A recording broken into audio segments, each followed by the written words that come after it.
नहमदुहु व नुसल्ली अला रसूलिहिल करीम अम्मा बाद अऊज़ु बिल्लाहि मिनश शैतानिर रजीम बिस्मिल्लाहिर रहमानिर रहीम। मोहतरम सामीन व मुकर्रम नाज़रीन, अस्सलामु अलैकुम व रहमतुल्लाहि व बरकातुहू। उम्मीद करता हूँ आप सारे खैरियत और आफ़ियत से होंगे। दोस्तों, अल्लाह से दुआ है आप जहाँ भी रहें खुश व खुर्म शाद व आबाद रहें। आज की वीडियो में दोस्तों हम जानेंगे ख्वाब में सोकन का देखना या सोकनों का देखना, इसकी क्या ताबीर है, इसकी हमारी हकीकी ज़िंदगी से क्या रब्त है। आइए इस वीडियो में मालूम करते हैं।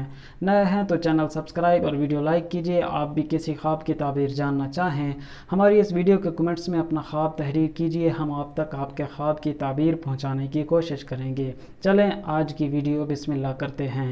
शेख अब्दुल गनी नाबलसी रहमतुल्लाह अलैह इरशाद फरमाते हैं, अगर कोई औरत ख्वाब में सोकन को देखती है या सोकनों को देखती है तो ये मर्ज़ देखने, गम देखने, परेशानी देखने पर दलील है।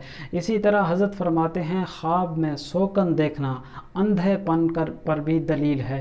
इसी तरह हज़रत आगे मज़ीद इसकी सूरतें इरशाद फरमाते हैं कि अगर कोई औरत ख्वाब में सोकनों को देखती है तो ये फ़िक्रमंदी, परेशानी और गम पर दलील है। दोस्तों, अगर आपने कोई अच्छा ख्वाब देखा है अल्लाह का शुक्र अदा कीजिए। अगर बुरा, डरावना, मुसीबत, परेशानी वाला ख्वाब देखा है तो परेशान होने की बात नहीं, आप अल्लाह के हुजूर तौबा इस्तग़फ़ार, सदका खैरात, दुआओं का अहतमाम कीजिए। अल्लाह रब्बुल इज़्ज़त मेरी आपकी हर परेशानी दूर फरमाएँ। मिलेंगे अगली वीडियो में। अल्लाह हाफ़िज़।